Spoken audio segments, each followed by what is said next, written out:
Hello and welcome to all. Today we will talk about another 5 questions from General Science PYQs which are related to UPSC prelims. ये सभी questions 2015 में पूछे गए थे and the 2 questions are from 2016. We will talk about H1N1 virus, biotoilets, fuel cells, Li-Fi and Wi-Fi के बीच में क्या difference है, ट्रांसक्रिप्टोम किस चीज़ को बोलते हैं। अगर आप इन सभी चीज़ों को जानते हैं that is well and good. अगर आप नहीं जानते, इस वीडियो में एक सिंपल वे में सारी बातों को सीख पाएंगे। साथ के साथ आप अपना MCQ सॉल्विंग एप्टीट्यूड डेवलप कर पाएंगे। आर्ट ऑफ रिवर्स इंजीनियरिंग आपकी मदद करेगी किसी भी क्वेश्चन की ओरिजिन को ट्रेस करने में। देन कीवर्ड की बेसिक नॉलेज आपको कैपेबल बनाएगी उन क्वेश्चंस को सोल्व करने में जो यूपीएससी हर साल PYQ के बेसिस पे पूछती है। एंड फाइनली आप अपने कंसेप्ट को क्लियर कर पाएंगे, और अगर आपको ये लगता है आपके कंसेप्ट ऑलरेडी क्लियर हैं तो आप उन्हें रिवाइज कर पाएंगे। Let's start with questions. Number 1, H1N1 virus is sometimes mentioned in the news with reference to which one of the following disease। यानी 4 डिजीज आपको दे रखे हैं, किस डिजीज के कंटेक्स्ट में H1N1 वायरस बार बार न्यूज में मेंशन किया जाता है। H1N1 विषाणु, AIDS, bird flu, dengue, swine flu. इस पॉइंट पे हर क्वेश्चन में आप वीडियो को पॉज कीजिए, क्वेश्चन को फिर से पढ़िए, जो भी आपकी एग्जिस्टिंग नॉलेज है उसके बेसिस पे कुछ न कुछ आंसर निकालिए। वो आपको मदद करेगा ठीक एक्सप्लेनेशन को समझने में, उसको ज़्यादा समय तक याद रखने में। Correct answer in this case is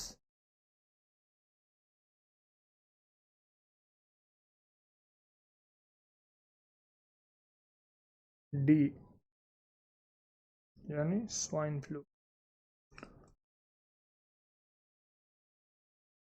सभी डिजीज़ के बारे में देखते हैं, मेनली फोकस करते हैं स्वाइन फ्लू पे, साथ के साथ बर्ड फ्लू, डेंगू और एड्स। इनके बारे में 4 चीज़ें हम पढ़ेंगे कि ये क्या हैं, क्या कारण हैं इन डिजीज़ के होने के, कैसे ये फैलते हैं, क्या सिम्टम्स दिखाई देते हैं अगर इस टाइप के डिजीज़ आपको हो जाए तो, और उन सिम्टम्स का, उस बीमारी का क्या इलाज है। स्वाइन फ्लू की अगर बात करें तो ये एक वायरल डिजीज़ है। जब भी वायरल शब्द यूज होता है इसका मतलब वो डिजीज़ किसी वायरस की वजह से होता है। इसको डिक्लेयर किया गया पेंडेमिक 2009 में, किसके द्वारा, वर्ल्ड हेल्थ ऑर्गेनाइजेशन के द्वारा।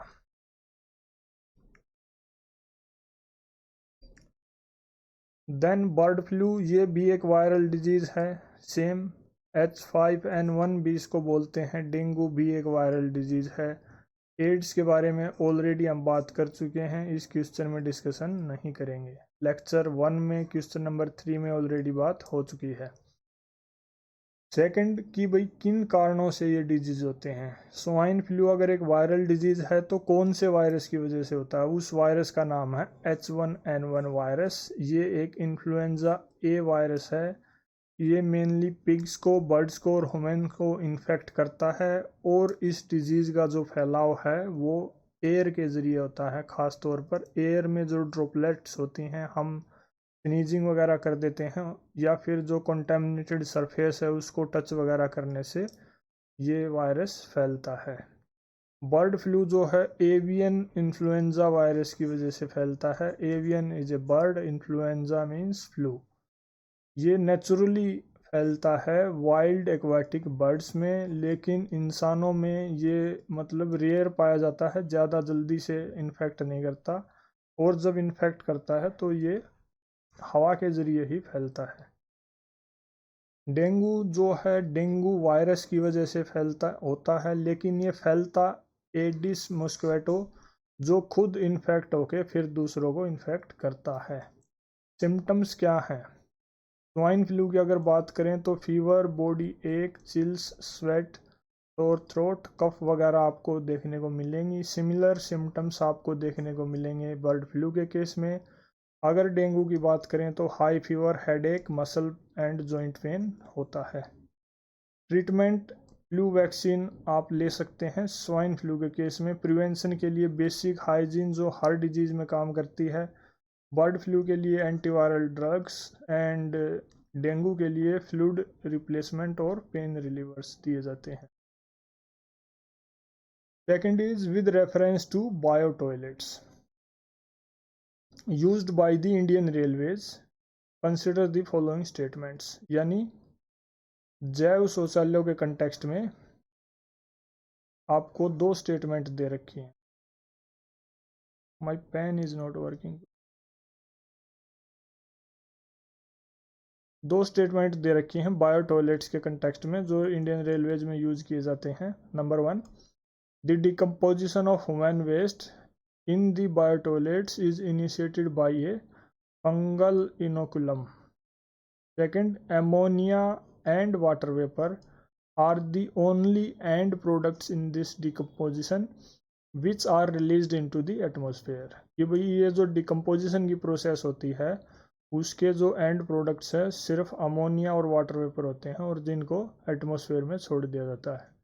विच of the statements given is और are correct? 1 only, 2 only, both 1 and 2, neither 1 nor 2। Correct answer in this case is D, यानी दोनों ही स्टेटमेंट गलत हैं। क्यों गलत हैं ये देखते हैं। बायो टॉयलेट्स जो हैं इंडियन रेलवेज में वो जॉइंटली डेवलप किए किसने? इंडियन रेलवेज ने और डीआरडीओ ने। डीआरडीओ की फुल फॉर्म क्या होगी? ये एक डिफेंस की ऑर्गेनाइजेशन है। इसकी फुल फॉर्म आप कमेंट करके हमें बताएं। हिंट ये है कि ये डिफेंस से रिलेटेड है। देन जो बायो टॉयलेट्स हैं उनका मेन पर्पज़ क्या है? जो रेलवे ट्रैक्स हैं उनको ह्यूमन एक्सक्रीटा फ्री और ऑर्डरलेस बनाया जाए, क्लीनिनेस को प्रमोट किया जाए, एंड जो ह्यूमन वेस्ट है उसको कन्वर्ट किया जाए किस चीज़ में? वाटर एंड गैस में। कौन सी गैस? जो मीथेन है एंड कार्बन डाइऑक्साइड गैसेस, ये दो टाइप की गैसेस में कन्वर्ट किया जाता है। कैसे? By anaerobic digestion system. Anaerobic digestion system मतलब ऑक्सीजन की एब्सेंस में बैक्टीरिया की मदद से डिकम्पोजिशन करना। राइट, ऑप्शंस में हमें क्या दे रखा है? Fungal, not the fungal but the bacteria, और अमोनिया नहीं बल्कि methane and carbon dioxide gases. तो वाटर इज रिसाइकल्ड और गैसेज जो हैं वो रिलीज कर दी जाती हैं एटमॉस्फेयर में। वाटर को क्लोरीनेट किया जाता है।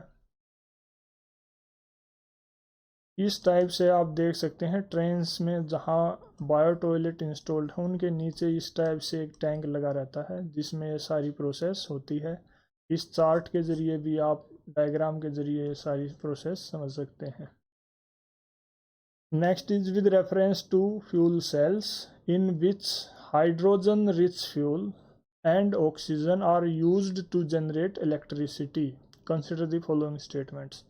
मतलब वो फ्यूल सेल्स जिनमें हाइड्रोजन रिच फ्यूल और ऑक्सीजन यूज होते हैं उनके कंटेक्स्ट में 3 स्टेटमेंट दे रखी हैं। पूछ रखा है कौन सी ठीक है, देखते हैं क्या है। फर्स्ट क्या है? If pure hydrogen is used as a fuel the fuel cell emits heat and water as by products. All right, fuel cells can be used for powering buildings and not for small devices like laptop and computers. मतलब इन buildings को उनसे electricity जो generate होगी, heat generate होगी, electricity, उससे buildings को तो पावर कर सकते हैं, वहाँ पे उनको एनर्जी दे सकते हैं, लेकिन स्मॉल डिवाइसेस में नहीं यूज होगी।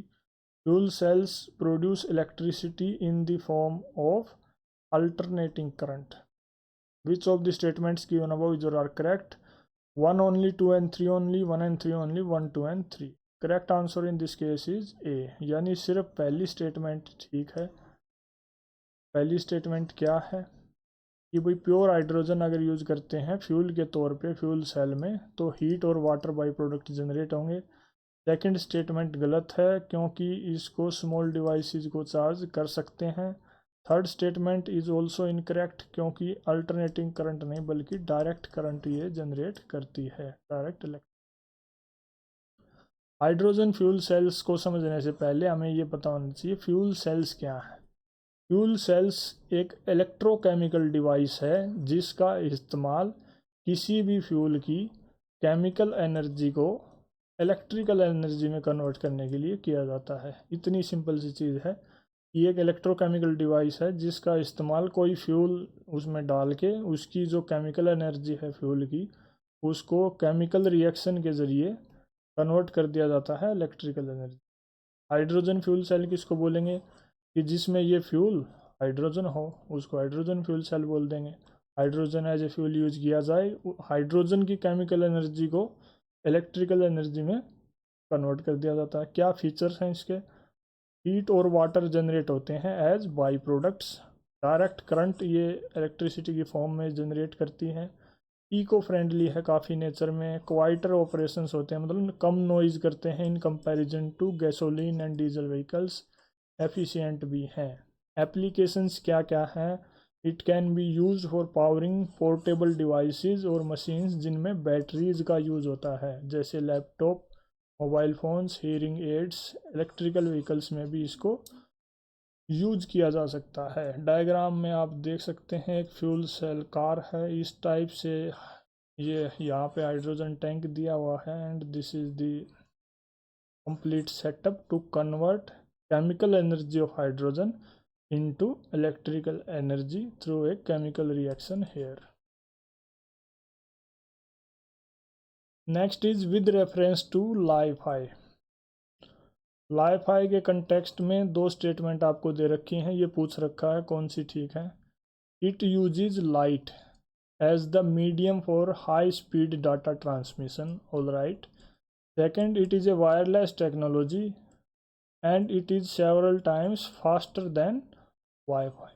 वाईफाई से कंपैरिजन भी कर रखा है। ये पूछ रखा है कि भाई ये वाईफाई से तेज़ चलती है, कई गुना तीव्रतर है।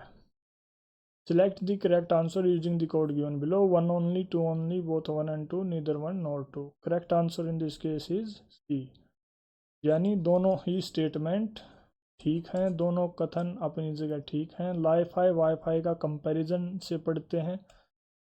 लाईफाई और वाईफाई क्या हैं? दोनों ही वायरलेस टेक्नोलॉजी हैं। डिफरेंस क्या है कि लाईफाई में लाइट का यूज़ होता है as a medium to transfer data, लेकिन वाईफाई में रेडियो वेव्स का यूज़ होता है। लॉन्च ईयर वाईफाई पहले लॉन्च की थी 1997 में, बाय हु ये आप सर्च करके हमें बताइए। देन लाईफाई को 2011 में लॉन्च किया गया था बाय हेरल्ड हैश के द्वारा। ये फास्टर है वाईफाई से, इट इज़ स्लोअर, जो वाईफाई है वो स्लोअर है। देन रेंज की अगर बात करें तो it is limited by the range of light, लेकिन वाईफाई की रेंज ज़्यादा लॉन्गर होती है। इंटरफेरेंस की बात करें तो वाईफाई जो है इलेक्ट्रोमैग्नेटिक इंटरफेरेंस से अफेक्ट नहीं होता है, but wifi is susceptible to interference by other devices. Security के कंटेक्स्ट में भी वाईफाई ज़्यादा सिक्योर है इन कंपैरिजन टू वाईफाई, उसमें एडिशनल सिक्योरिटी मेजर्स की ज़रूरत पड़ती है। एप्लीकेशंस मेनली वाईफाई की इंडोर्स होती हैं, यानी हॉस्पिटल वगैरह के अंदर, घरों के अंदर इस टाइप से यूज किया जाता है। वाईफाई की जो एप्लीकेशन है वो बोथ इंडोर एंड आउटडोर होती है, जैसे internet of things, internet access, mobile communication. This is the logo of wifi and this is wifi. Next is in the context of the developments in bioinformatics. जैव सूचना विज्ञान के context में आपको एक शब्द दे रखा है, क्या? ट्रांसक्रिप्टोम। इसके बारे में ये पूछ रखा है कि कौन सी चार जो स्टेटमेंट नीचे दे रखे हैं वो इस शब्द के मीनिंग को रिफ्लेक्ट करती हैं। ए range of enzymes used in genome editing. Be the full range of mRNA molecules expressed by an organism. C the description of the mechanism of gene expression. D a mechanism of genetic mutation taking place in cells. Correct answer in this case is B, यानी this term refers to full range of mRNA molecules जो expressed किए जाते हैं किसी organism के द्वारा, किसी जीव द्वारा अभिव्यक्त mRNA अणुओं की पूर्ण श्रृंखला।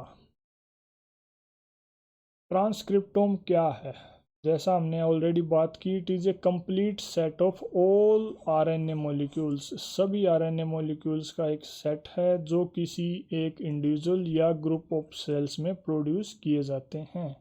किस चीज़ के लिए ये काम आता है? इसका जो मेन काम है, वैल्यूएबल इंफॉर्मेशन प्रोवाइड करवाना। किस चीज़ के बारे में? कि भाई genes, about which genes are active in a cell, tissue और organism at a given moment. कौन से जीन एक्टिव हैं, वो किस टाइप का एक्सप्रेशन दे रहे हैं।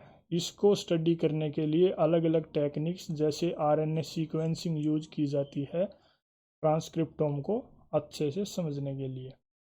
आरएनए के बारे में बार बार बात हो रही है। आरएनए क्या है? RNA is ribo nucleic acid. ये क्या है?